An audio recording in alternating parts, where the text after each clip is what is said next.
All right. Good morning, everyone. Give me one moment here to begin sharing my screen and we can get started.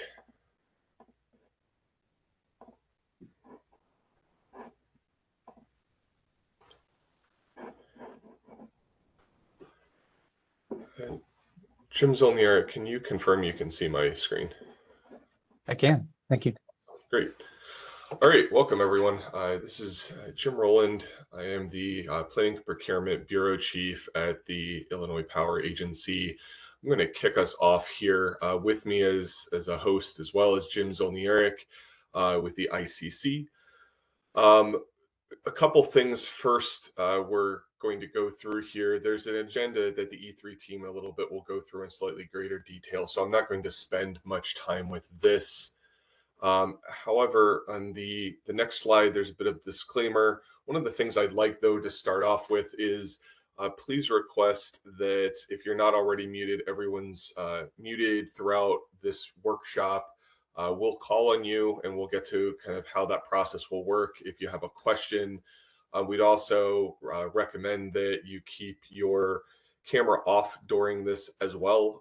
It should not be necessary unless you're asking a question at a later point. As we go throughout this process, like I said in a slide here, we'll get to the process of raising hands and asking questions to that point. So first, by way of disclaimer, any statements made during this workshop are intended to provide all of you with summary information, and the analysis, and emphasized a few times throughout here, is ongoing, and as such, these are preliminary findings presented that may change or be updated to reflect new findings, the effects of additional scenarios, stakeholder feedback, and other similar input. This deck is for informational purposes only and doesn't represent any legal interpretation or statements of policy by any of the agencies. That's the IPA, ICC, or IEPA, staff, or consultants. And any of the content presented herein or views and opinions expressed during the workshop do not represent any legal interpretation, statement of policy, or statement of fact by any agency, staff, or consultant. Very quickly here, so we can get into the meat of the workshop, but on logistics, we have a lot to go through today. So we're requesting that stakeholders at this stage limit questions to those that could be clarifying or qualifying in nature, technical, not necessarily expansive. So as we go throughout this process, if you have that, we can call on you. You can also put them in chat. We will stop at some of the interchange between some of the topics here.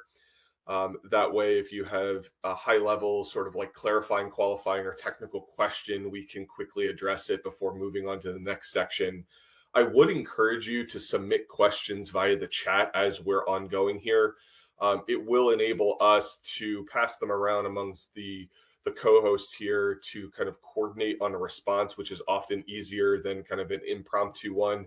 However, all of you as participants do have the ability to raise your hand to ask a question.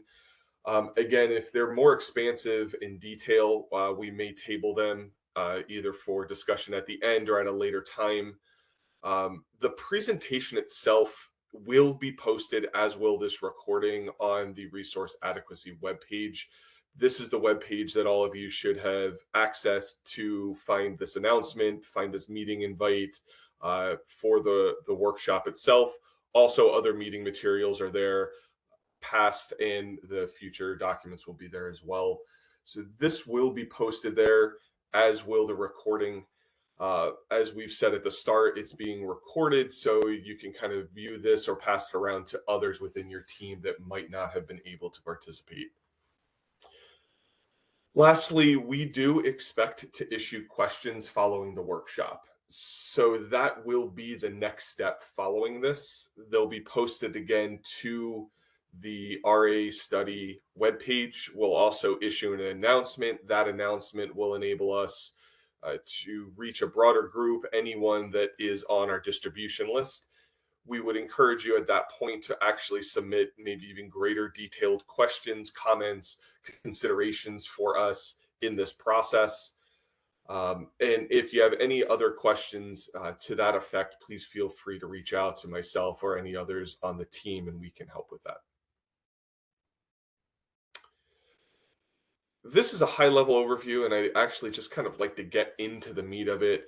The workshop, as you've seen with the announcement, is focused on a few things. One is to provide an overview of our processes. This will help level set where we're going and what we're doing. It will review the approach and methodology, and ultimately is going to dive into preliminary findings. So really it's with that I'd like to hand things off to the E3 team, the consultant for the IPA and ICC for respective projects, who's going to go through the majority of this workshop process. So with that, I think it might be Nate from E3. Yeah, thanks, Jim. I'm happy to take it from here. Do you want to keep running the slides on your end then? It's up to you, or I can allow you to present if you'd like to walk through it yourself. Okay. Let me try presenting straight from PowerPoint here. Sure.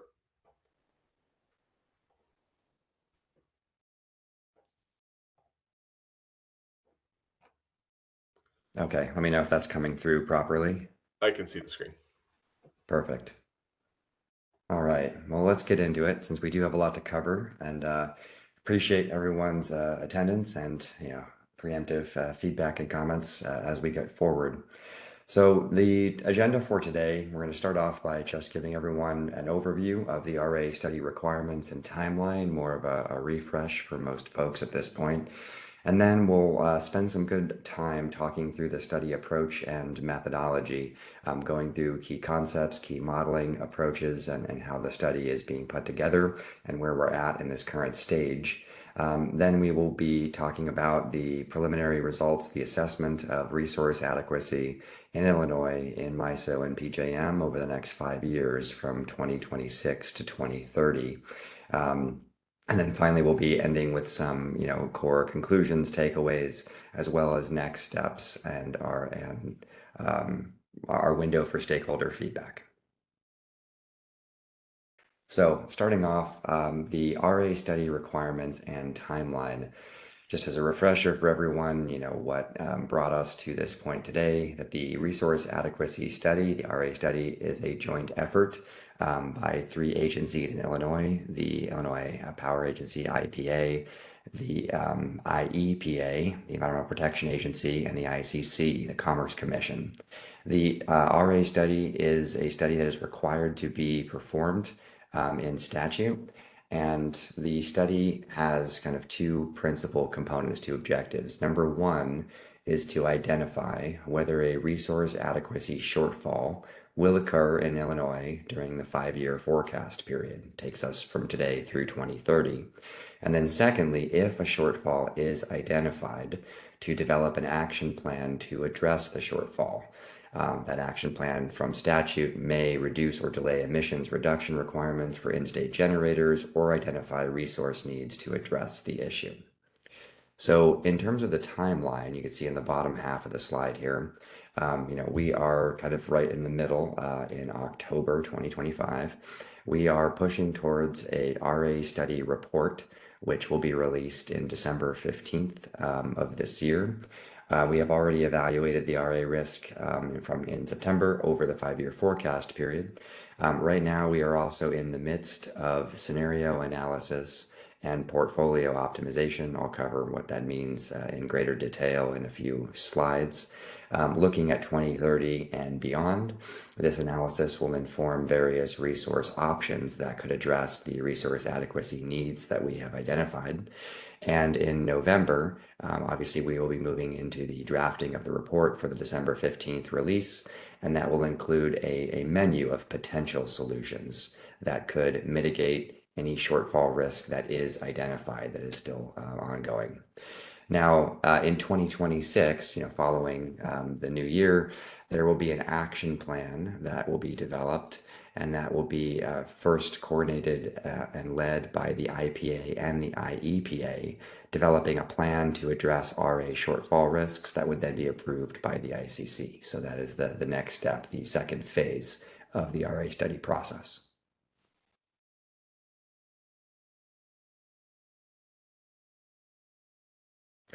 So without further ado, I want to turn towards the RA study approach and methodology in much greater detail.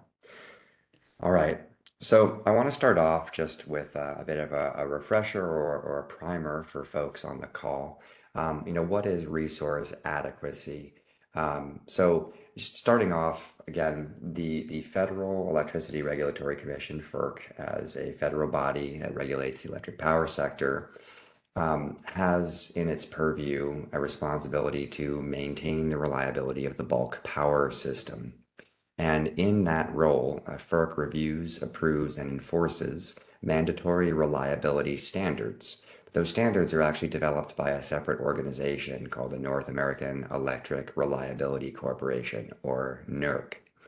So reliability standards, and we'll be talking about what those are and what they are specifically for Illinois and its footprint.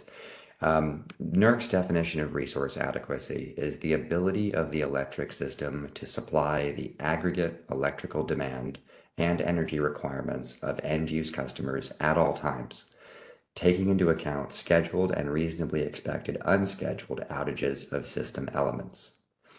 So specifically what we're talking about is the ability of the system to meet demand, to meet load, at all times. Now, at all times also necessarily means over a range of system conditions.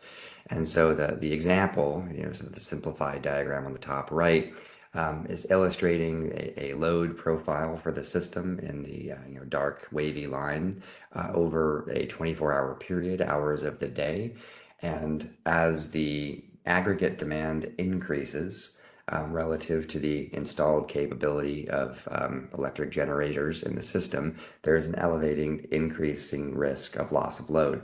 So understanding resource adequacy for any system is really about understanding the intersection of how demand over a range of system conditions moves and evolves, and how that compares with generator availability to meet that demand across a range of conditions. Now, also as a quick refresh, which we'll then get into more specifically for Illinois, the U.S. electric grid is divided into three interconnections that are all synchronized. There's the Eastern interconnection, which is the largest. There's Texas separately, and then the Western interconnection. Responsibility for reliability is further allocated to balancing authorities within these interconnections, system operators of pieces of the electric grid. So MISO and PJM are independent system operators that serve as balancing authorities for large regions of the country within the Eastern Interconnection, and those regions include Illinois. So in other words, the responsibility for reliable system operations in Illinois is actually held by two different system operators, regional system operators, MISO and PJM. So it's also really important when we think about resource adequacy to be clear that resource adequacy, that there is no such thing as a 100% perfectly reliable system. No system in the United States or anywhere in the world is planned to achieve perfect reliability. In other words, a 0% probability of an outage. But instead, electric systems are planned to achieve a target reliability standard, which is really a threshold, an acceptable expected risk level. So this reliability standard represents the expected risk of a loss of load event over a range of possible system conditions. The illustrative chart here on the right is showing a probability distribution of demand, of load, across all hours of the year and all weather years and a range of conditions that can occur. And that distribution is then compared and overlaid to a separate distribution of available generation. And it's really in this tail, this intersection, where in a small number of hours, the probability distribution of load exceeds the available generation capacity. Those hours create, and is where a loss of load risk exists. And so when we think about the target reliability standard, it's never perfection, but it's trying to maintain the reliability of a system to an acceptable loss level. So a loss of load expectation, or LOLE, is the expected frequency of a single loss of load event. It's expressed in days per year, and it does not by itself take into account the duration or magnitude of the event. The most common reliability standard used in North America, which is also used by MISO and PJM, is a 1 day in 10-year LOLE standard. So what that means is that the loss of load event in the system is expected to occur at a frequency of only 0.1 days per year.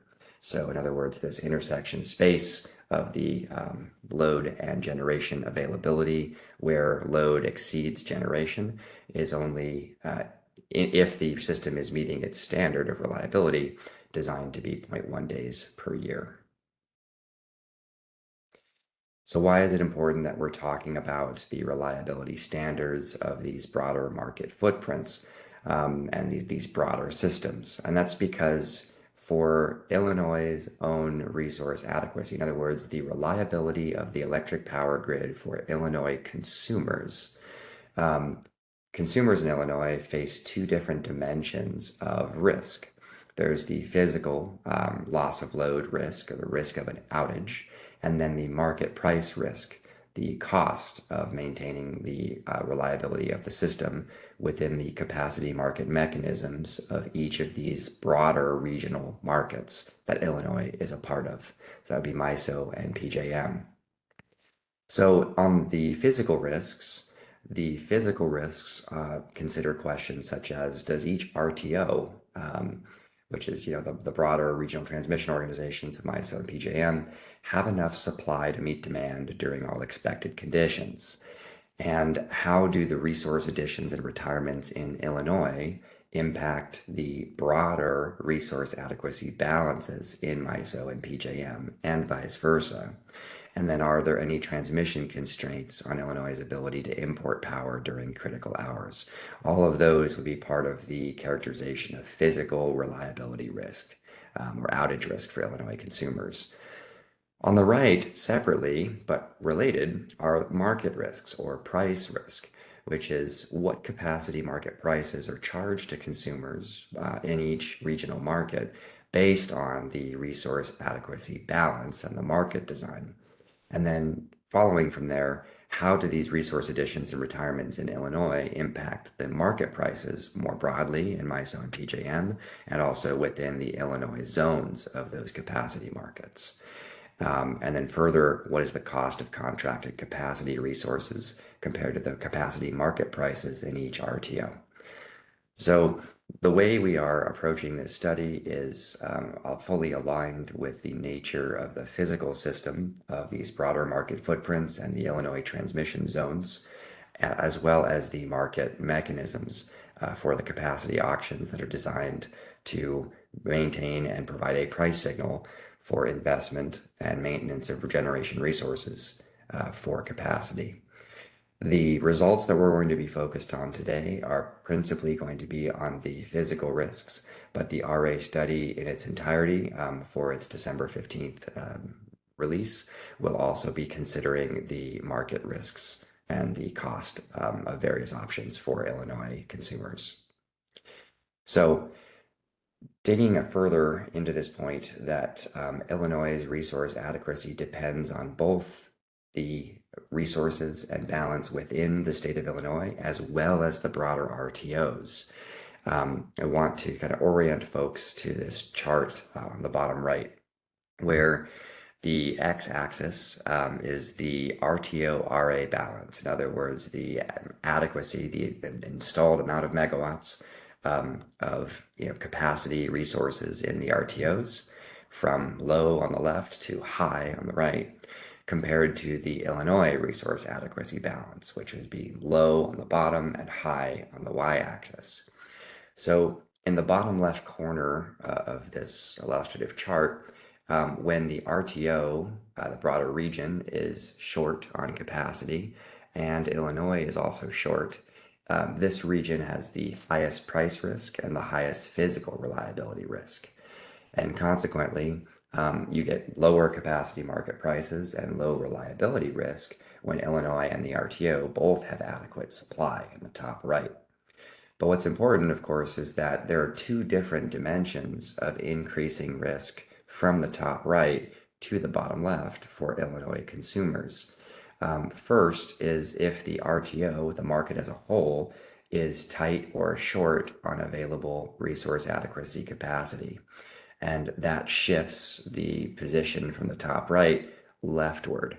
But also at the same time, if Illinois and its respective zones within these markets is short on resource adequacy capacity, inclusive of accounting for transmission imports, then you shift down, from the top right.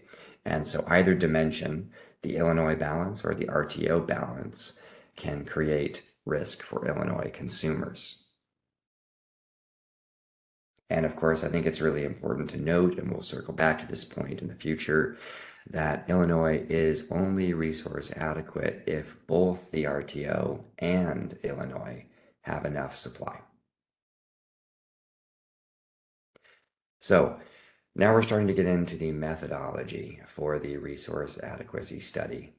Now, a robust RA study does require an IRP-like analysis.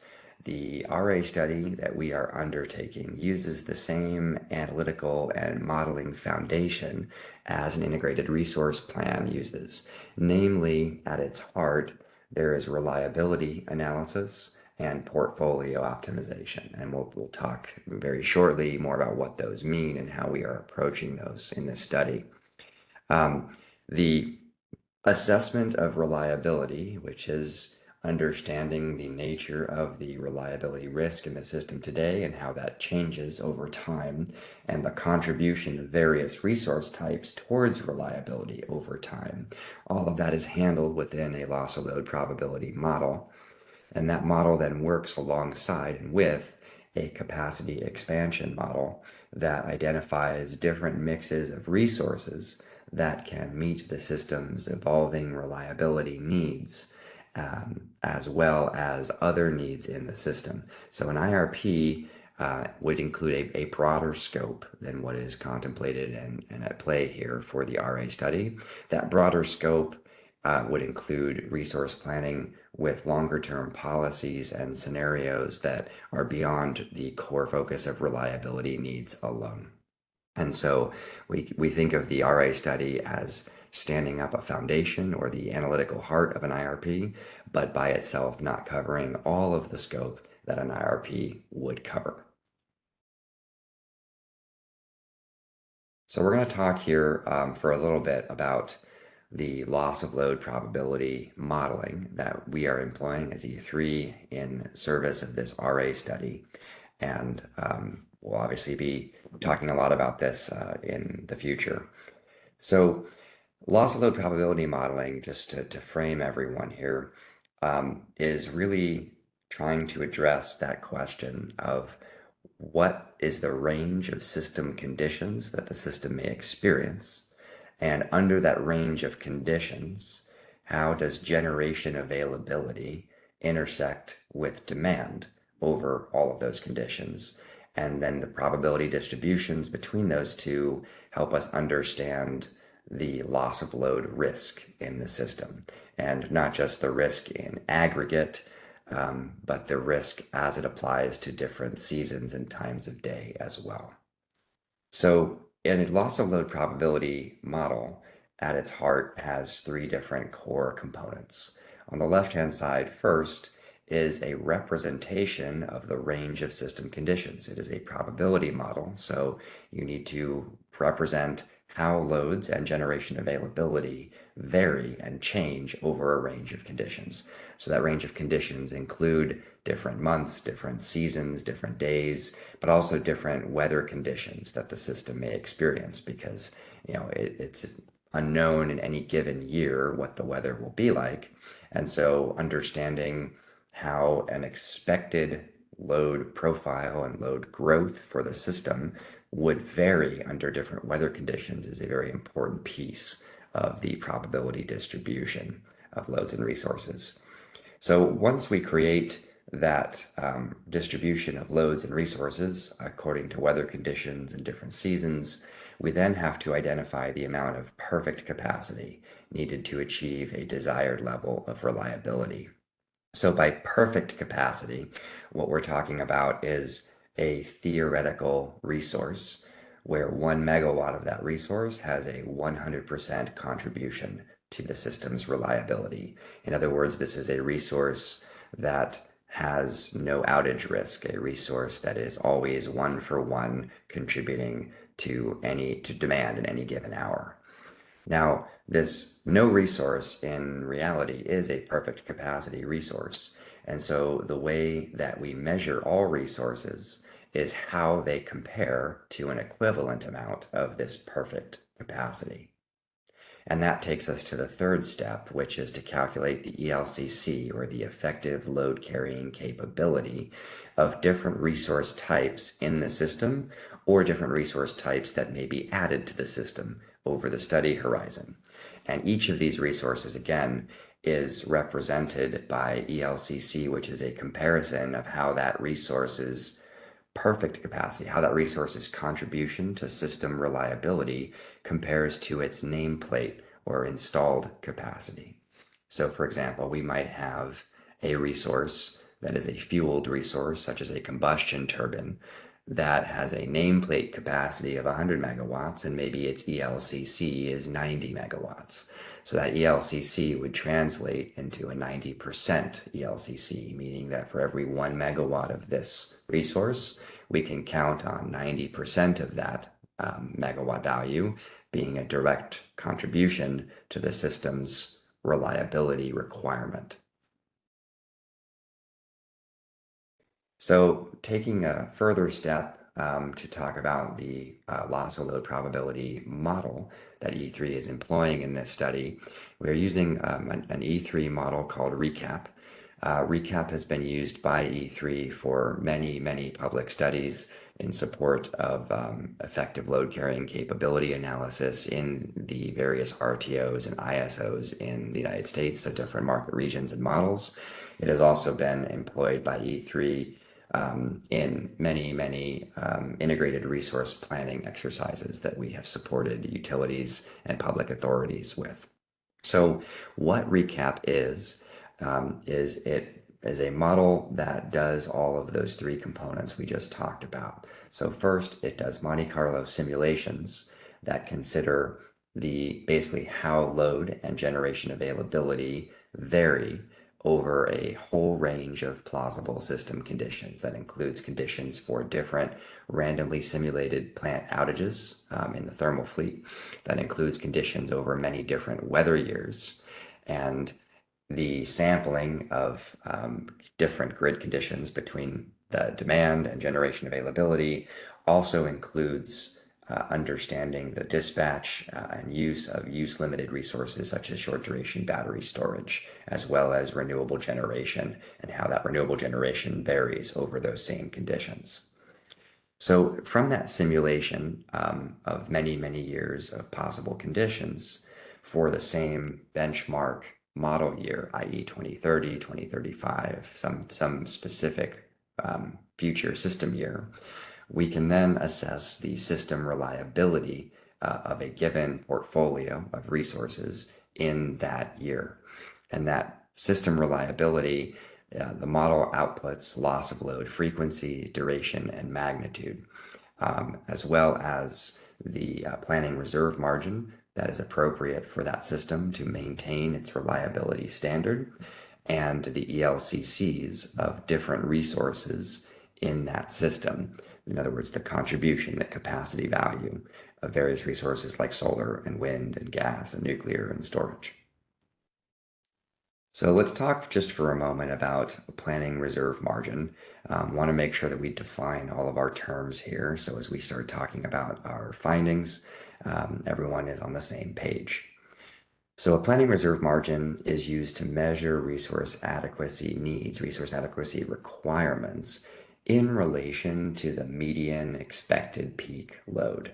So the median, in other words, 1 in 2 years expected peak load, The planning reserve margin is the total capacity needed to achieve the target reliability standard, and it's measured. You see the equation on the right as the total reliability need minus the median peak over the median peak. So as a ratio of the median peak.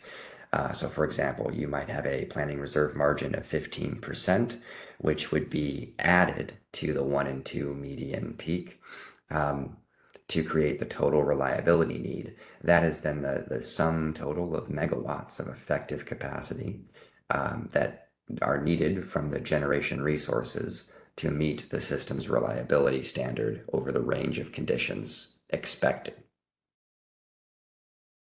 It's also probably important to note here that because the planning reserve margin is related to the median peak, and the planning reserve margin is related to the reliability target, that the planning reserve margin is not a static number, but actually evolves as the system evolves.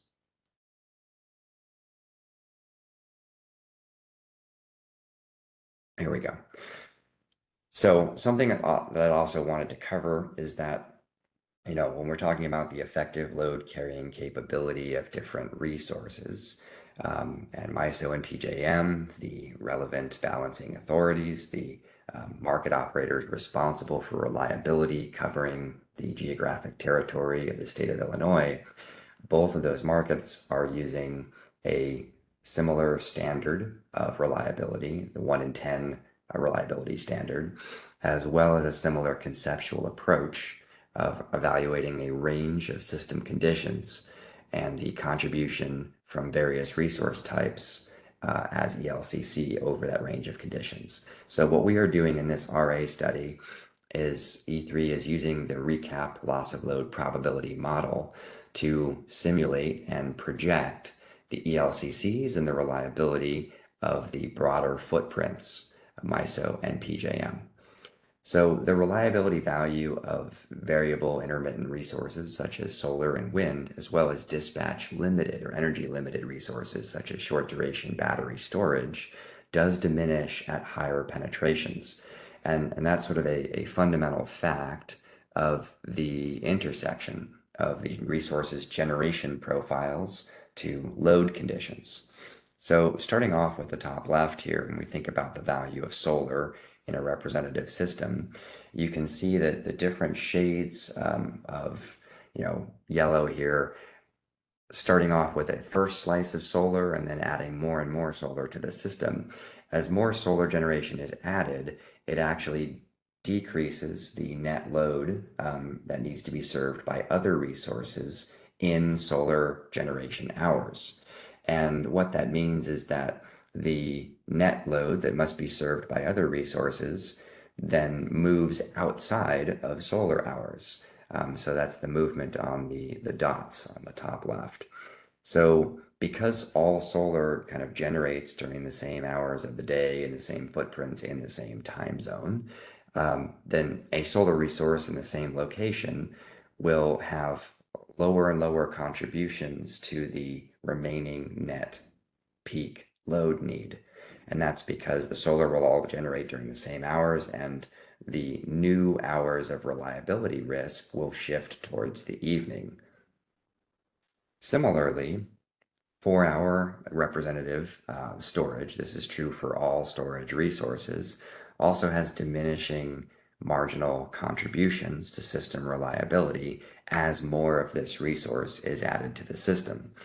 And that can be thought of by the fact that when the system is dispatching the first 4 hours of battery storage on the system, an optimal dispatch is to flatten the net load from the peak hour to the hours neighboring the peak hour, creating new peak load hours that are still lower than the original hour.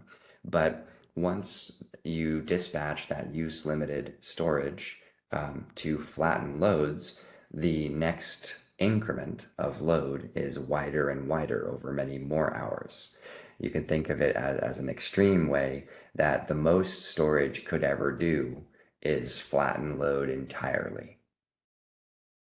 And so that's one key fundamental reason why battery storage or any form of storage resource will decline necessarily in its marginal contribution to reliability at higher penetrations.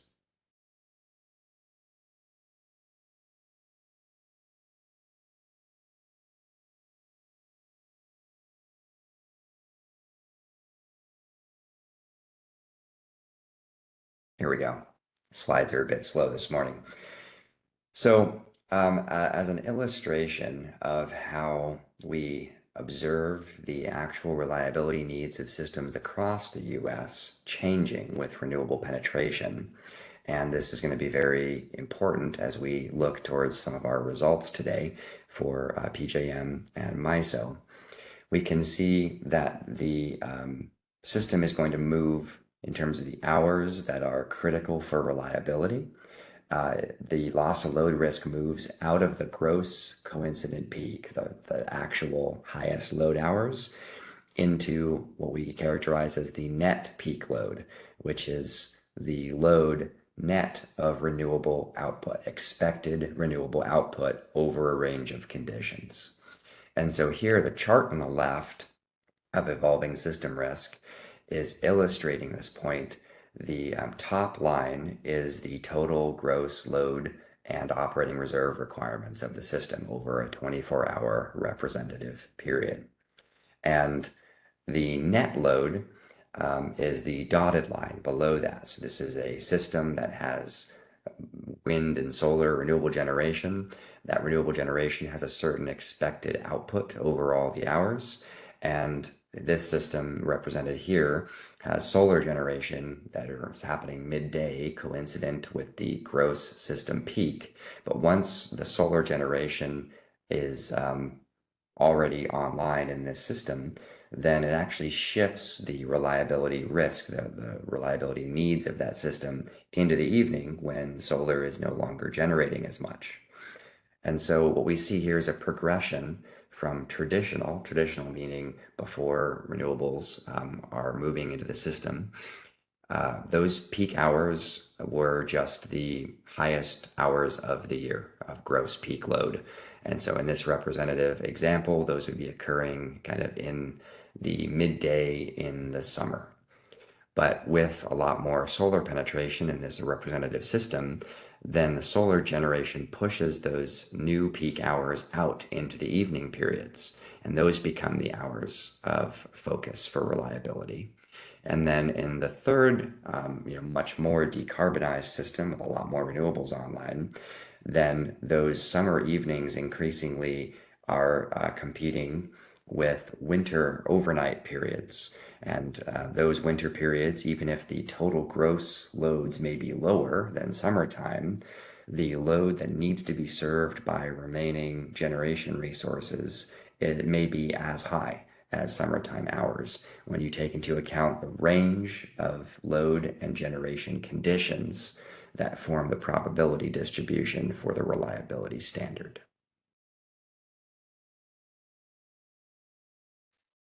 So we're going to be looking here at the results of our recap analysis for loss of load probability in PJM and in MISO in 2035.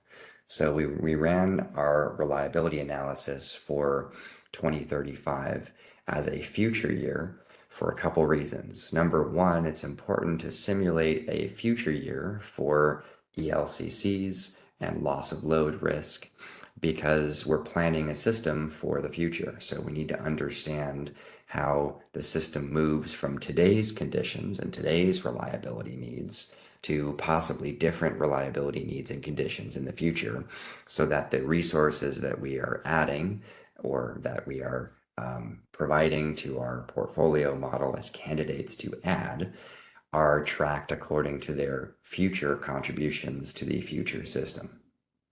2035 is 5 years past the core 2030 model assessment period for the RA study.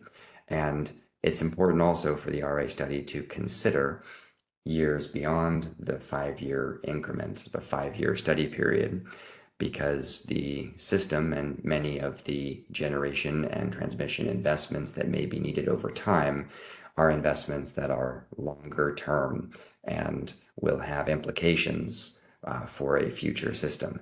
So planning for reliability only 5 years at a time runs the risk of ignoring or not being able to respond to emergent needs in a future system that require longer planning and decision-making timeframes. So that's a key reason why we have decided to focus on a longer period as well as the core study requirements for 2030. So what we see for PJM on the left-hand side is a 12 by 24, which is a month-hour chart.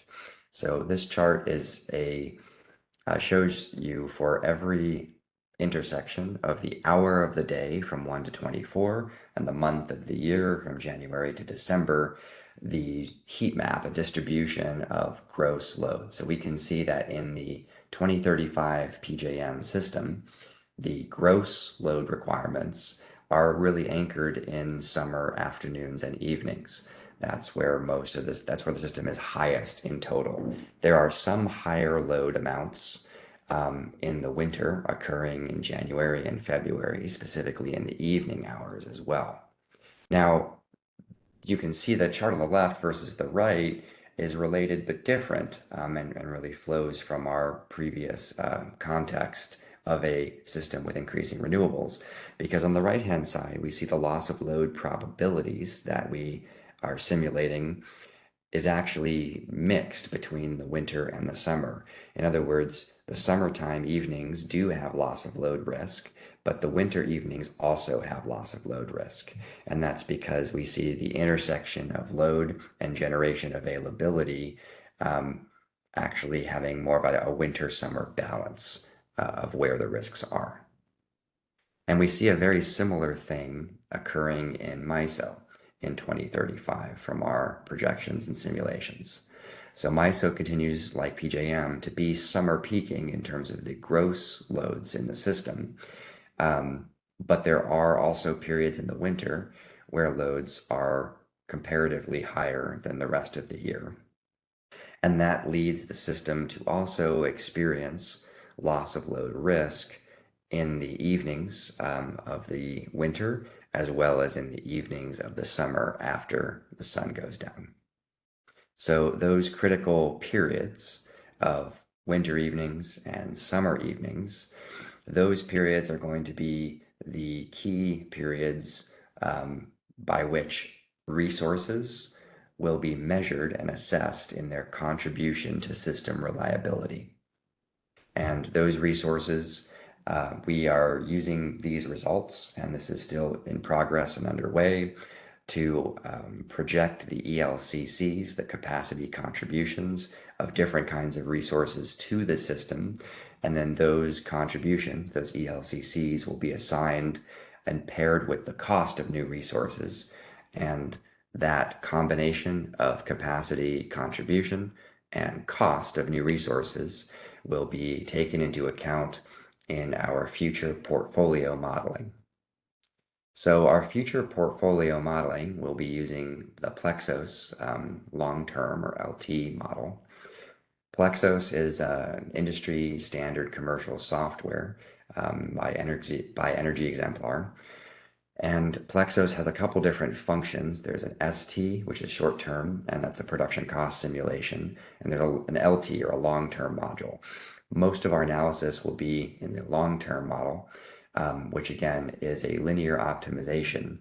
It takes, it basically compares a whole bunch of different resource options, candidate resources that could be added to the system, the cost of those resources, the energy value and the variable cost of those resources, and the various constraints that those resources help to solve.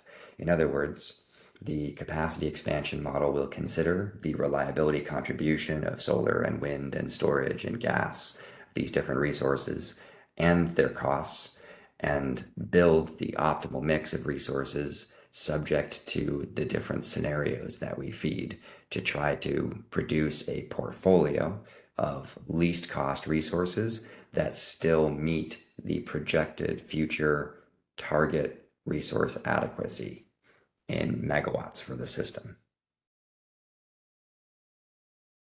Now, our future scenarios will also be considering resource retirements within Illinois and within the broader regions, as well as different policy goals such as renewable portfolio standards, which may by themselves drive new adoption of certain kinds of resources. So I wanted to end our methodology section here with an overview of the Plexos model system topology. So what that means in plain English is that the model is representing different regions of the MISO and PJM markets. These regions are represented as transmission zones where there is both load and generation and a transmission limit from one zone to the next. So the model is designed to match this footprint that you see on the screen, where both markets, PJM and MISO, are modeled. The two major market zones within Illinois, the ComEd zone in PJM and the Ameren zone in MISO, are also explicitly represented, each with specific transmission limits to other zones in the footprint. And we're also representing MISO load resource zones 5, 6, and 7, as well as a distinction between the PJM western part of the footprint and PJM east, as PJM currently experiences transmission congestion across the footprint. So this topology is designed to capture the broader system reliability needs. If we were to just look at Illinois in a vacuum, we would be missing the forest through the trees because, as I mentioned, Illinois resource adequacy is dependent on the resource adequacy of these broader interconnected systems. But Illinois resource adequacy is also dependent on the state's own load resource balance and the transmission capability to other areas. So we need to reflect both of those in the RA study to have robust results. A couple minor pieces to note here is that MISO South you don't see represented. MISO South is somewhat transmission constrained and distinct from the rest of MISO North. MISO South, from a reliability perspective, has been a consistent net exporter to MISO North. And so MISO South is being represented in our modeling here as a limited net exporter to MISO North. Furthermore, you see the Illinois zones of PJM's ComEd zone and MISO's Ameren zone are each represented. There is a additional downscaled mapping to REAP transmission zones. So these are transmission zones that you see blown up here on the right for the Renewable Energy Access Study that E3 is also undertaking for the ICC. And so the ComEd and Ameren territories have been further downscaled and mapped to these specific in-state transmission zones. The Mid-American and Muni co-ops that also exist within Illinois as service territories are included as parts of their representative larger zones in the model. So we're going to be then turning now into our resource adequacy assessment from 2026 to 2030. I want to just take a moment to pause here to see if there were any questions as presenting can't see the chat that we wanted to address regarding the model approach and methodology.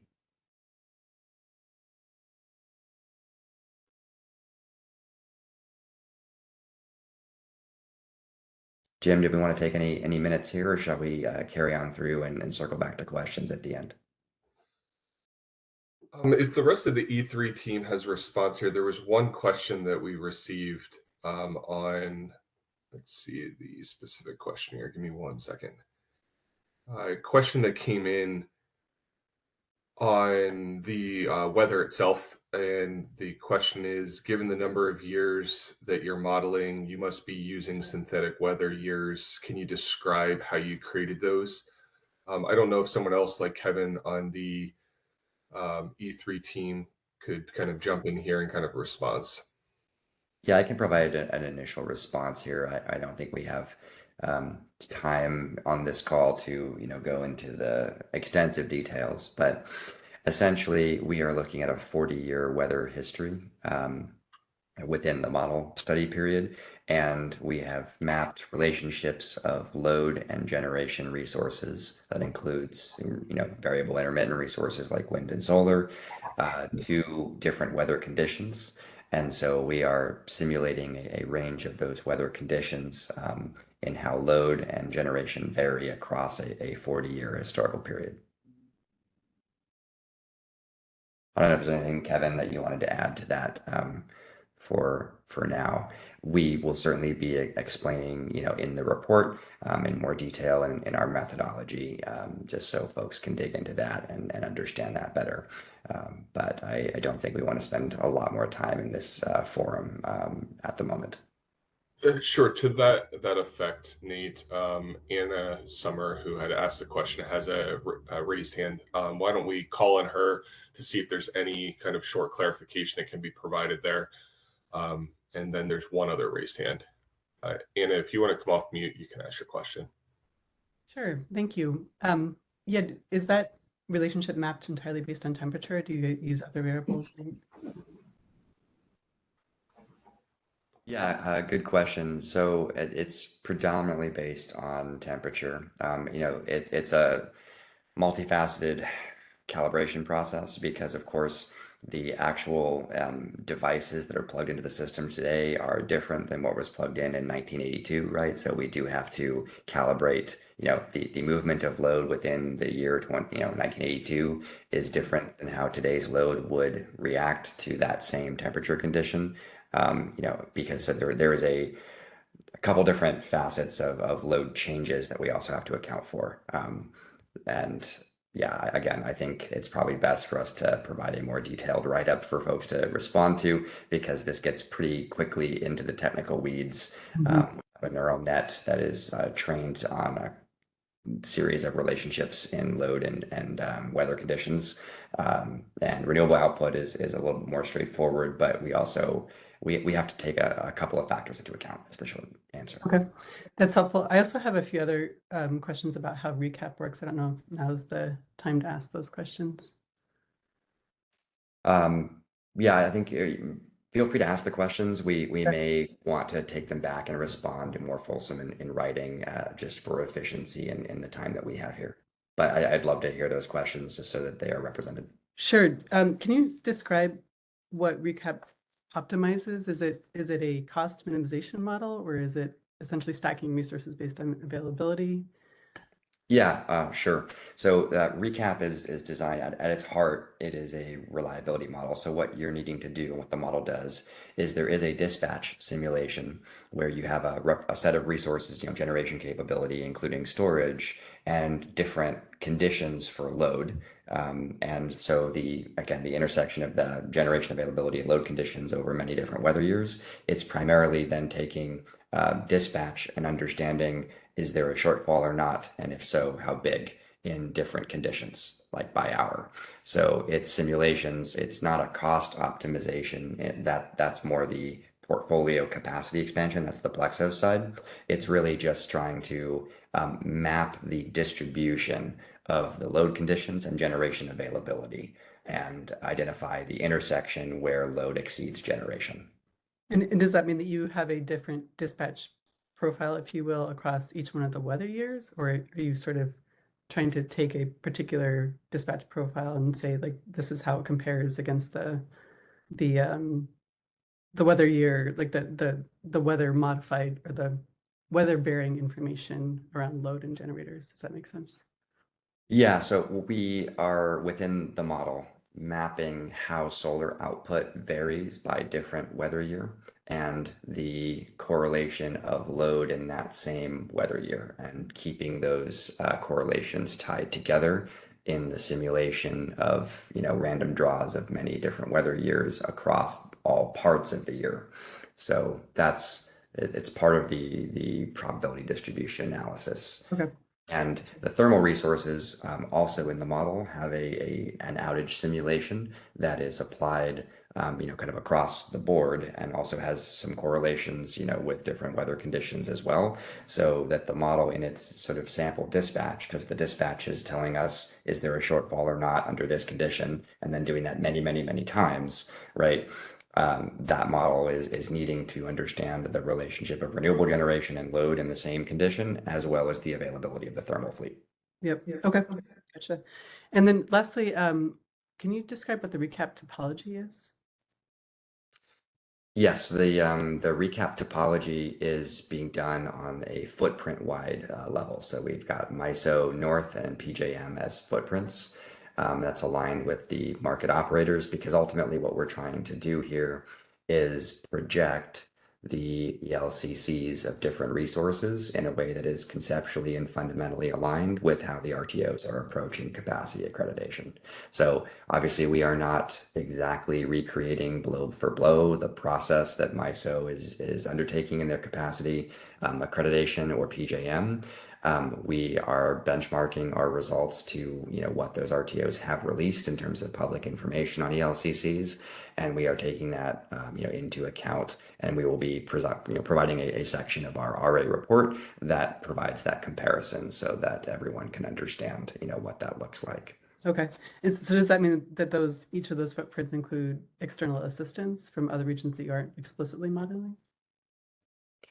Yeah, I think that's probably a question I'll want to circle back with more in writing of how we consider that. But broadly speaking, what's most important and germane to the results in terms of driving is not firm imports from another RTO, but really the availability of loads and resources within the footprint to balance. Sure. Okay. Thank you. There are a litany of additional, what I would classify as more technical questions that are in chat right now. Some related to some things, Nate, that you've discussed about the elements of recap, some on weather, some on geographic diversity of renewable resources and how they're evaluated. I think what may be best to ensure we get to some of the additional sections here is we have these questions in queue. What I would ask, I know there's at least two other hands up, one by Bob Stevens, the other by Brett Sproul from AEU. If the questions you've asked in chat are the questions you would ask verbally here, then I'd ask you to please kind of hold off for the moment. If you have new or additional questions, if you could initially put them in chat so we can keep moving. And as we have time at the end, we'll circle back to them. We'll also look, in some cases, it may be best to answer some of these in writing, because we can then reference to other materials that we have to provide greater data and information that may be better than what we can verbally explain. So we can also quickly run through them at the end and clarify if we can and should answer them verbally, or if it's best in kind of a written follow-up that we can post on our site. So with Nate, why don't we keep going on this next section, and then we can continue to get the questions that are in chat, kind of queue them up by topics, and review them at the end here to make sure that everyone's kind of questions are at least queued. Hey, Yeah, sounds good. Jim. Bob Stevens here. I'm fine with your procedure. My problem is I can't, when I do a chat, it'll only allow me to do private. So I was able to send my question to Jim Zolneric and to Nathan, but I'm not able to send it to everyone. So it's not going to be in the same pool as the rest. But otherwise, I'm fine. Yes, no, appreciate that clarification. Actually, Jim Zolneric is sending them around to kind of our co-host chat group here. So we do have them and are queuing them up, and yours is in there. Thank you. Sure, and that's a good clarification for everyone. While you're only able to send them to Jim Zolneric at the ICC, he is sending them around to myself and a few others like the E3 team so that we can review them while the presentation's ongoing. Thanks. Back to you, Nate. Okay, perfect. Yeah, appreciate everyone's engagement and questions. And as Jim said, we'll take them all in and provide responses so that folks understand more clearly what's going on and how we get to where we get. So what we're going to be talking about here is the approach for the 5-year look forward, the 5-year projection assessment of resource adequacy needs in Illinois and also in MISO and PJM. So for the 5-year projection, as is illustrated here, what we are doing is we are looking at a forecast by utilities within Illinois and by RTOs themselves of peak demand over the next 5 years. We are then also looking at the RTO capacity contribution values by resource types, ELCCs, and planning reserve margins. That provides us with a projection of RA requirements. We then have the capacity value of the existing resources on the system, and then we have the new resource additions projected over the next 5 years, and generator retirements projected over the next 5 years. And the combination of the need plus additions minus retirements gives us the RA balance, or the projected RA need, in 2030. So the next few slides will talk about kind of the sources of data and approach and assumptions for each of these categories on the left. And then we will look at the projection results that we see from this analysis. So starting off with existing generation capacity, we need to represent the system as it is today and the RA contribution of resources today. So we need to represent the installed capacity of all generation in MISO and PJM, and the RTO capacity accreditation values. So the existing generator capacity, or installed capacity by resource type, is anchored to EIA data and the Energy Exemplar Plexos database of all the individual units.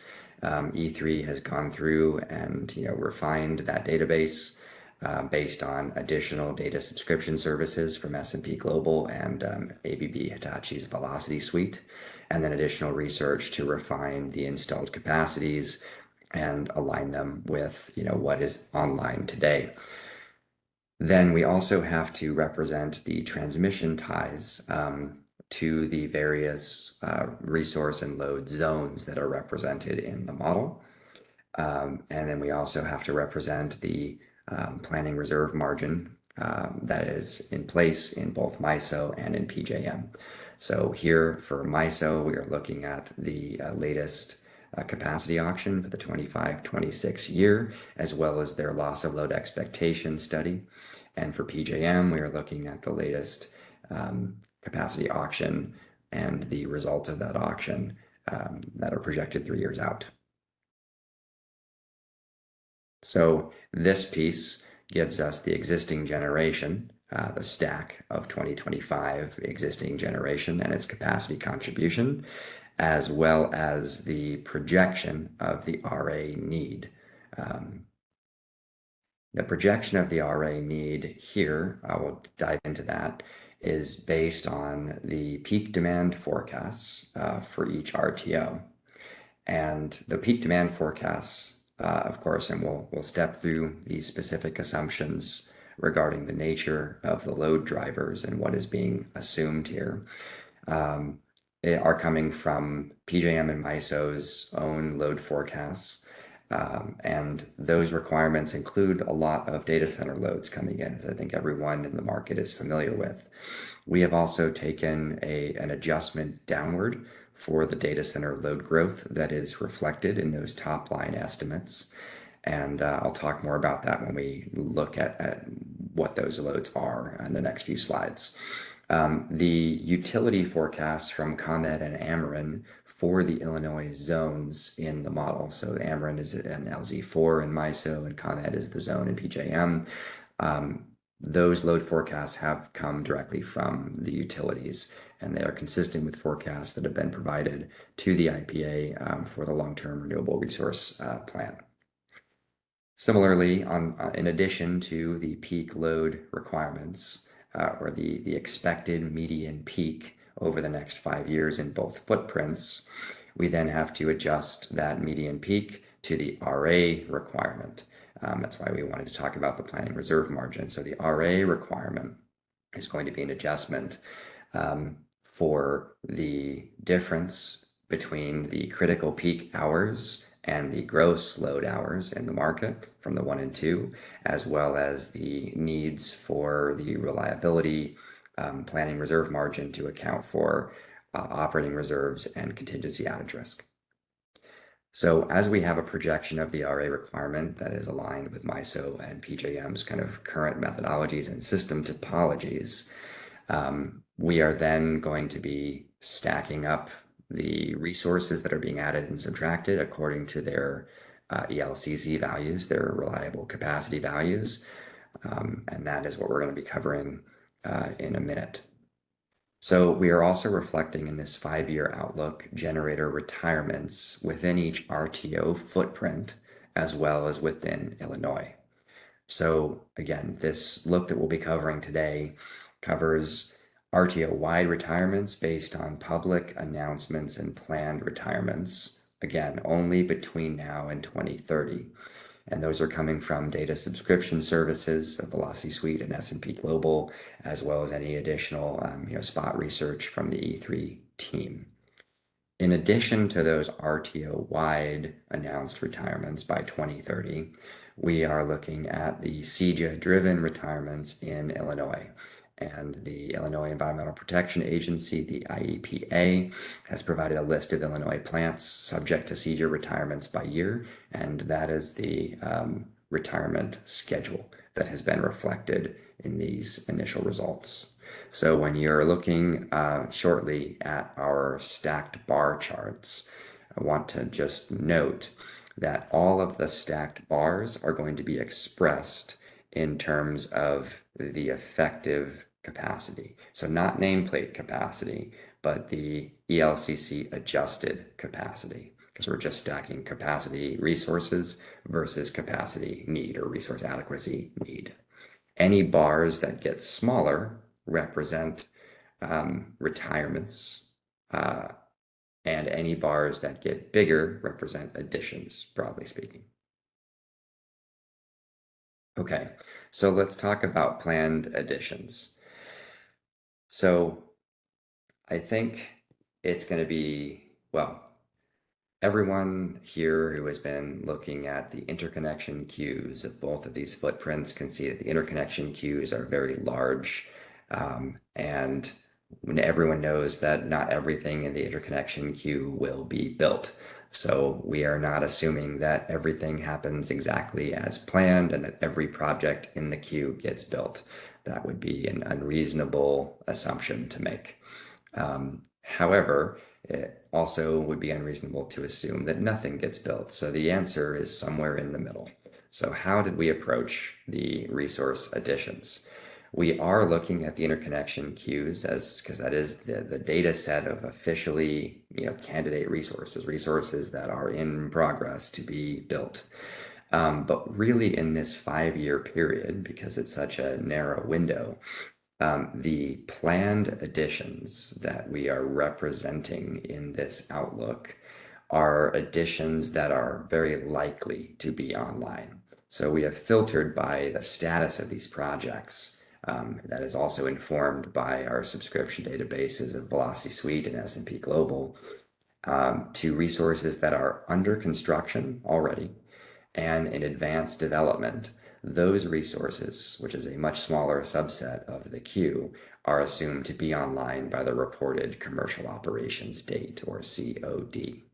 So under construction and in advanced development are very likely to occur in the space of candidate resources. There's another category of permitted projects. They have not started construction yet, but they're fully permitted. Those projects, we assume that the commercial operations date is pushed out by 1 year. And then any projects that are awaiting a permit are not assumed to come online within the 2030 timeframe. The idea here is that we do not want to reflect a view knowing that there is great uncertainty in terms of what will get built.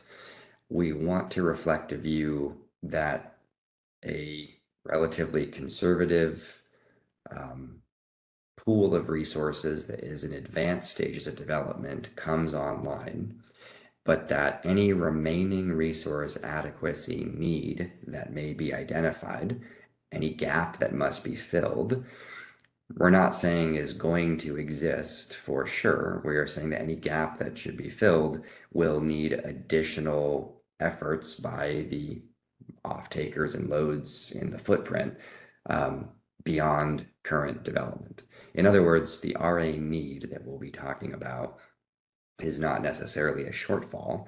It is simply an additional new resource need that we are trying to identify. So lastly here, the additions of resources as well as the current installed capacity of resources like wind and solar and batteries need to be added along with the other resources, including thermal, according to their effective capacity value. And so all resources here are being treated based on their ELCC, and future additions are being treated and valued according to expected ELCCs over the next 5 years. We've anchored our ELCCs to those directly released and used by MISO and PJM as the representative reliability authorities in these two footprints. The ELCCs that E3 is projecting using our recap model are anchored to a 2035 model year, as we've discussed, and those ELCCs will be used by E3 for the portfolio analysis beyond the 2030 period. And that's in part because the RTOs do not have ELCCs across all resource types for these future years for the sake of capacity expansion modeling. So it was in our task to simulate and represent ELCCs that are conceptually aligned with the risks and methodologies in use by the RTOs. So I'm going to start off with load growth here. I'll give folks a minute to digest the loads on the slides. These loads are annual energy loads in terawatt hours per year. It is no surprise to anyone who is in the market today that data centers are a significant driver of new load. In fact, data centers are by far the largest driver of load growth in both MISO and in PJM. PJM represented on the left and MISO represented on the right. PJM has a larger stock of data centers in operation today. As you can see, the 2026 bar for data centers, and that stock of data centers is also expected to grow significantly over the next 10 years. The load forecast that we have incorporated here represent a 200% load growth in data centers over the next 10 years. And that is still a haircut, a conservative haircut from PJM's top line data center growth totals that was released in PJM's load update in February of 2025. On the right-hand side from MISO, we are also anchoring to load forecasts that MISO has released. And those load forecasts include data center forecasts that are about 100 terawatt hours of additional data center load over the next decade, starting from a smaller value today. And that still is not an undiscounted or top line estimate. That is still a haircut on the data center loads. That haircut has been informed by the various categories of loads that the RTOs have put in their projections, also by the growth rate of kind of a bottoms-up analysis of data centers in both markets, and we'll provide a more fulsome explanation of the justification and haircuts for those data center loads in our report.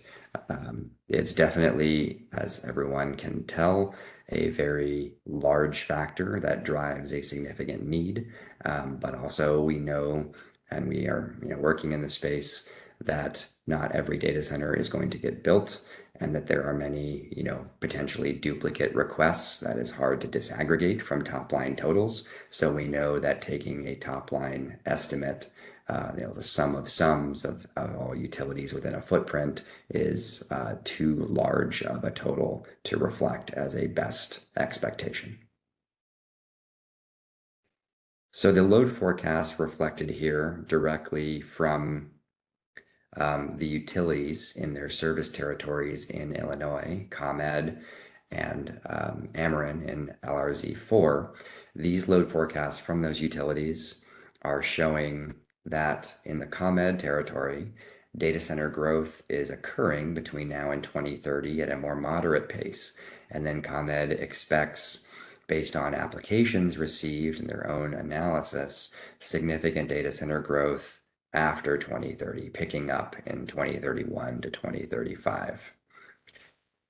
On the right-hand side, we see that for LZ4 and the Ameren territory, there are some large data center facilities expected to come online in the next few years, and then Ameren does not see a continuation of that growth trend occurring afterwards.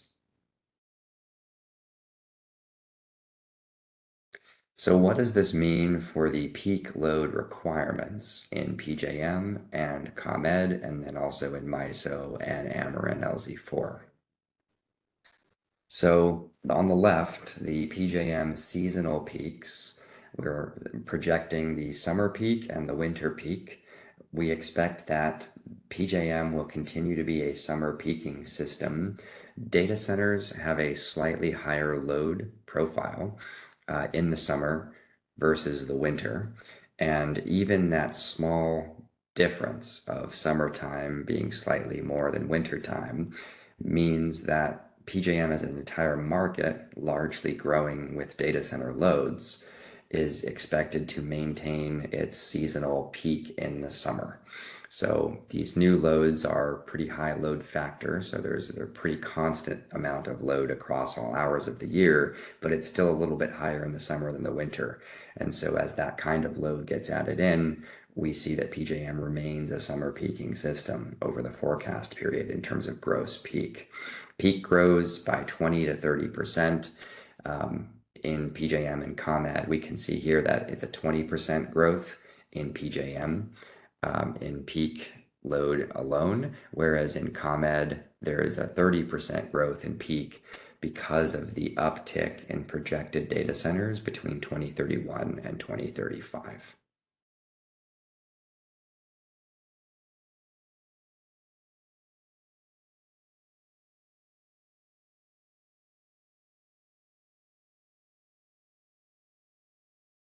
Okay, so for MISO, we can see that the MISO total and MISO North summer peaks and winter peaks. Similarly, there's a projected peak load growth in MISO of about 17% in MISO as a footprint and 11% in load resource zone 4 between 2025 and 2035. Similar to PJM, MISO remains a summer peaking system in terms of gross peak, though as we already looked and considered, we do see winter reliability risk being an important factor and material in both footprints, even if the gross loads remain summer anchored and summer focused. At the same time, something a little bit different is occurring in MISO from PJM, which is that the gross winter peaks are getting closer and closer to summer peaks over time. And you can see that happening a little bit in the blue line, the gap between the blue and the gold lines here on the left and on the right. And that is happening because in part of the electrification of buildings and heating uses in MISO. It's a little bit more pronounced in MISO as a share of load than in PJM. Okay, so maybe before we get into the results here, just seeing some of the questions, and I believe there are a number of questions in the chat. Jim, do we want to just take a moment to respond in terms of how we will take these questions in? I more just want to note for everyone that we're receiving the questions right now, and we want to be able to provide fulsome answers. But at the same time, in light of time, I don't want to skip any time that we have to discuss the initial assessments live. So I just wanted to flag for everyone that we'll be collecting your comments here, and also would encourage everyone to write your comments officially in the feedback window that we'll be opening very shortly. In other words, I think we could spend a few hours talking through all the comments that we're receiving right now in terms of questions. So we want to make sure we provide fulsome responses to folks. Yeah, that makes sense, Nate. So let's kind of finish up a couple of the slides that we have here. We are continuing to receive kind of questions and queuing them up. Many are kind of conceptual, related to the technical needs and capabilities of systems, some assumptions and so on. So we're kind of trying to go through them live on the side here to say what is the best forum to communicate that out. So you can continue with the presentation, Nate, and we'll try to figure out what's the best kind of means and mode to get things out. Great, sounds good. Okay, so we're going to get into it a little bit more. This is what we're seeing when you stack everything up. You've got your loads, existing generation effective capacity, your projected RA requirements, your additions, and your retirements. So top line is that within PJM as a footprint, load growth requires new resources. That's really what's happening here in a nutshell, but I'll take us through some more refined and nuanced points. Between 22 and 28 gigawatts of new resource adequacy resources are needed in PJM by 2030. That is, when I say RA resources, this is effective capacity. So this is not nameplate capacity. This is ELCC adjusted capacity. So on the left, we are looking at the PJM load and resource balance projection in gigawatts from 2026 to 2030, assuming that there are no resource additions or retirements. In other words, if the system remains exactly as it is, and we are just looking at the load growth occurring in PJM, it creates an additional resource need of perfect capacity of 22 gigawatts by 2030. It's relatively material. And that system need shows up for incremental resources almost immediately in 2027. On the right, we have then added planned resource additions, which are mostly renewable resources, but we've taken everything that is in construction in the queue, and also then announced retirements. And we can see that on balance, in the short term, the resources in development help to close the gap, the RA need in 2027 and 2028, but a remaining need still exists. But ultimately, then the retirements that are announced create a larger gap and are larger than the resource additions that are currently in progress by 2030.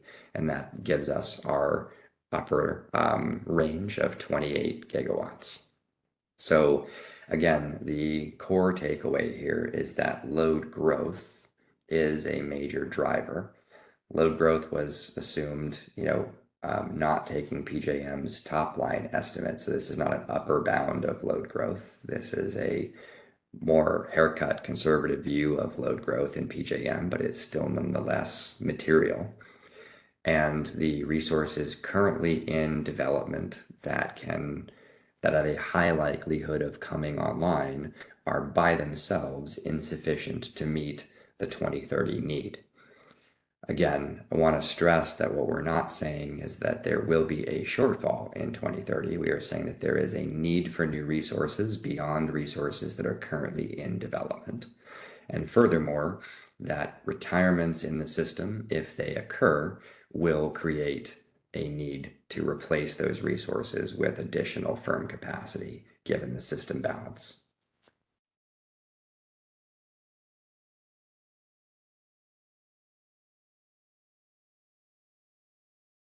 Okay, so let's look at MISO. Again, the slides are a tad slow here. Looking at MISO, we see a similar story taking place, but with a lower magnitude in the total RA need. So specifically, if you look at the left-hand chart, this is MISO without resource additions or retirements. And so MISO, by load growth alone, needs about 9 gigawatts of effective capacity by 2030 just to meet, again, the load growth, which is about an 8% increase in RA requirements over the next 5 years. However, on the right-hand side, the resource additions that are in development in MISO and their effective capacity value are really not enough, and they're much smaller than the planned resource retirements in MISO. And so the net effect of the resource additions currently in progress and retirements that have been announced creates a larger RA need in 2030, which is up to 18 gigawatts. And so again, we have a story where there is load growth that even with no changes would require additional resource development to maintain the reliability standard in both markets. And at the same time, retirements will increase the new resource need in both footprints to accommodate the same reliability standard. So now we're going to look at ComEd as a zone and then MISO Ameren LZ4. So the ComEd zone in PJM on the left, this is showing the zone load resource balance, including the transmission capability. Now this is the on-peak transmission capability as reported by PJM for the ComEd zone. So no resource additions or retirements. We see that the load growth projected over the next 5 years will take ComEd from a position of having a little bit of additional capacity in zone to being very close to the end of its existing installed capacity and requiring imports. On the right, when we consider planned resource additions and retirements, the retirements, namely in the ComEd zone, require that the zone's source capacity using its existing transmission capability from resources that are elsewhere in the RTO. In other words, ComEd as a zone will become dependent on capacity resources outside of ComEd in the projection on the right. Now, that being said, it's important to note, again, 2 things. Number one, that because ComEd is part of an interconnected larger footprint, even if ComEd were to source capacity, contracted outside of ComEd zone, there is sufficient capability of transmission to import capacity as needed. However, if the RTO as a whole, if PJM is still not resource adequate, then Illinois ComEd as part of that region will also be at an elevated reliability risk. So again, going back to the framing that, the Illinois regions of these broader footprints, in order to be resource adequate, need to both be resource adequate within the zone, taking into account transmission, as well as the RTOs need to be resource adequate themselves.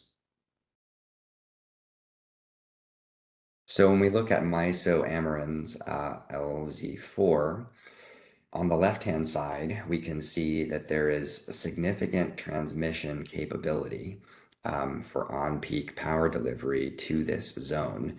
And that capability is already, in use today and is part of the load resource balance. Now, if load grows according to Ameren's projections, by 2030, with no additional resources or retirements, we see that LZ4 continues to be more reliant on its import capability. That requires resources to exist in MISO to serve LZ4. Now on the right, we actually see that some near-term planned additions, namely from a significant amount of solar, actually does support the zone's local kind of reliability needs. But then as those resources are developed and no further resources are in the same, stage of advanced development, then the zone reverts to a reliance on imports with its substantial RTO capability or transmission capability. So similar to ComEd, both zones will require imported capacity, but that imported capacity has to exist in the broader footprints, and the broader footprints themselves also need to be resource adequate.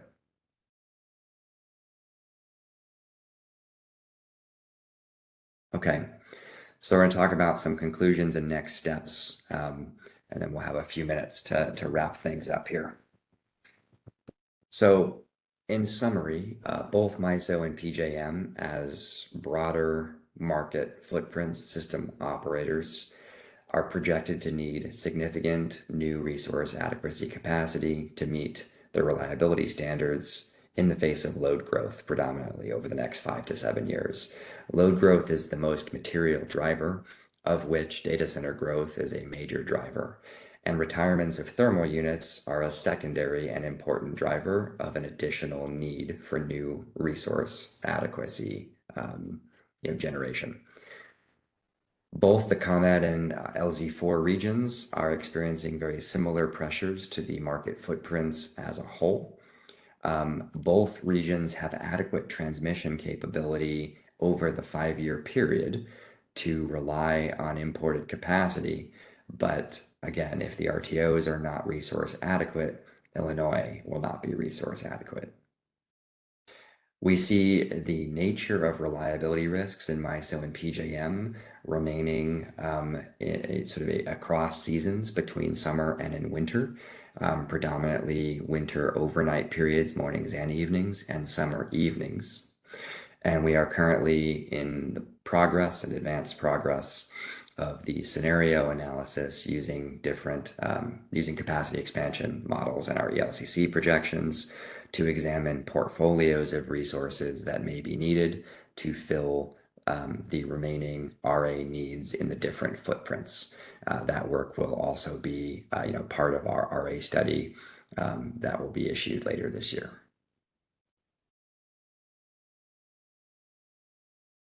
So I want to talk through some key sources of uncertainty. So first, of course, is the magnitude of new data center load growth. Data center load projections at this time are significant and remain uncertain. If data center growth slows down or fails to materialize in a material way, it will definitely ease the requirements for new RA capacity. But if data center loads grow in line with RTO projections and not even the more conservative view that we've adopted here, then RA needs would grow further compared to these forecasts. So data center growth in both footprints is a pretty material factor to consider. The data center load profile and the timing of those loads, not just in when they come on year to year, but the timing throughout the year and in hours of the day, are also very significant. So this analysis, in terms of the peak load contribution from data centers, characterizes the data center loads as largely flat, but with a shape to them of inflexible, non-interruptible loads. This is based on existing data center load profiles, including a reference to E3's public-facing work in Virginia, the JLARC study that we did for the legislature in Virginia to assess the impact of data center load growth on the grid. Now, there are many things that may change in the consumption profile of data centers in terms of their design, the design and usage of power chips or the GPU servers themselves, how flexible data center operators may or may not be in the future. We took a conservative view that data center load is not flexible because we wanted to reflect how data centers have been operating today. And the reality of data center load profiles today. Now, federal policy is also a major uncertainty in this environment regarding the development of new resources. The July 2025 reconciliation bill, the removal of tax credits, the current tariff uncertainty and existing layers of tariffs on imported equipment for solar, wind, and batteries, among other resources, as well as different foreign content requirements that were in the reconciliation bill on foreign entity of concern, in other words, content coming from Chinese-owned companies. All create additional development challenges and uncertainties for wind, solar, and storage projects specifically in the next few years. That combination of factors elevates the risk of delays or cancellations of new renewable and storage projects and further creates challenges that those projects, even in development, will be able to reach the commercial operations dates without delays. And then another major source of uncertainty are thermal resource retirements across the entirety of the footprints of MISO and PJM. So the delays in any plant retirements for existing resources in the face of higher capacity market prices would also alleviate or reduce the amount of new capacity that is needed to maintain reliability. So just a quick overview of next steps in our modeling process. As I mentioned, we are producing from our recap model the ELCC projections. Those are being fed into the capacity expansion model in Plexos. We are running those portfolios at various resource options that can address the additional RA requirements that we see over this period, according to a number of different scenarios as well. And these different portfolio options by scenario will all inform the characterization of the RA risk that will ultimately go into our final study. So the next steps on process that I want to make sure we cover here. First, we'll be posting questions for stakeholder feedback on the IPA website. All stakeholders will have 2 weeks from the posting date to submit written responses. E3, we are currently very actively engaged in that portfolio modeling effort, and we will be developing and releasing a draft report for comment in November of this year, ahead of the final report release date by December 15th of this year. I also want to stress that if a resource adequacy shortfall is identified in the study, then the IPA, in conjunction with the IEPA, will develop a detailed plan to address the shortfall risk. That plan will not be part of the report to be issued December 15th. That will be a subsequent process that will follow the summary process defined in the Environmental Protection Act noted here, and that would be occurring in 2026. And I also just want to direct folks to continue to look to the RA study website, which the link is posted below, for additional updates and announcements, as well as where the stakeholder feedback questions will be posted. So that's all we have for the core content today. I know we have just a few minutes left of our time window. Maybe I'll say from the chat, Jim, Kevin, are there any questions that we want to take a few minutes to address here? Or I know we've gotten a number of questions that have come in as I've been talking. Yeah, appreciate it, Nate. There's likely one or two here that we can take because they're kind of simple responses. There's a number of them that, quite frankly, require more time to pull in a written response, so we can also reference some of the materials even that you've used here. So let me just kind of queue up a few that I think we could probably answer pretty quickly. And just know right now we're at probably somewhere around 10, 15 questions that have been asked on a broad array of topics. So we are getting those questions and processing them through. One that we have that we could probably answer pretty quickly here is from Adam Weber. Did E3 take into account City Water, Light and Power, CWLP, for the City of Springfield in Southern Illinois, Power Cooperative in Southern Illinois?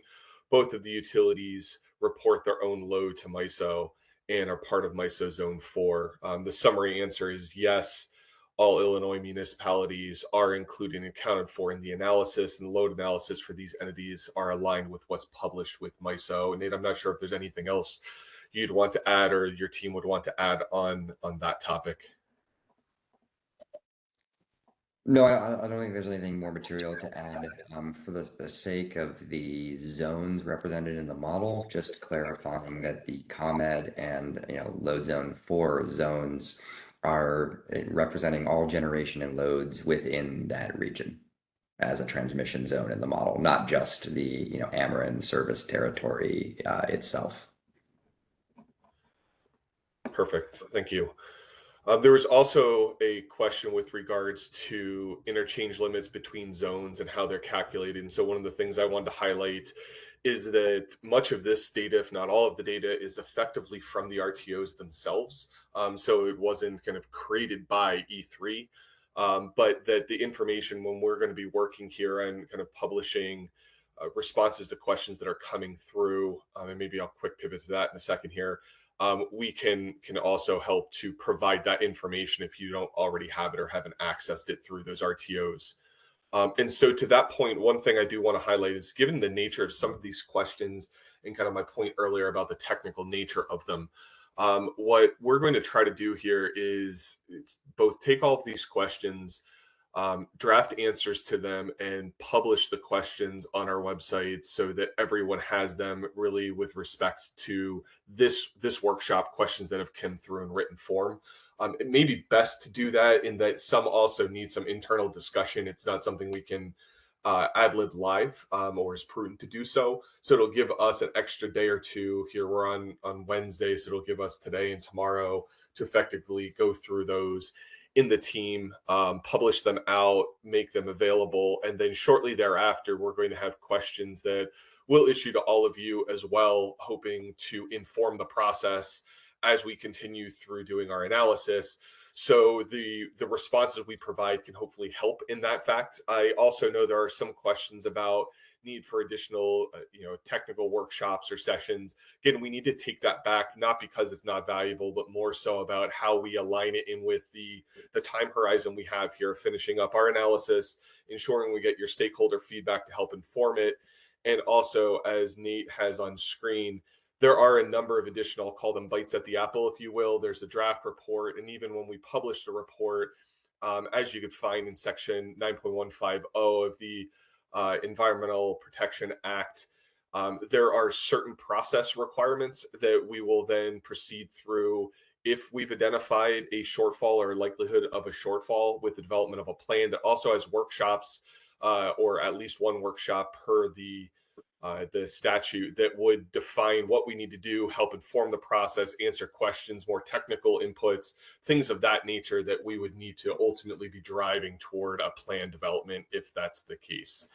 So we're trying to not necessarily kind of push off here, but figure out what's the best process to make sure all of this works in with the time horizons we have, and that we have about 2 months from today, barely over, to get a published report out.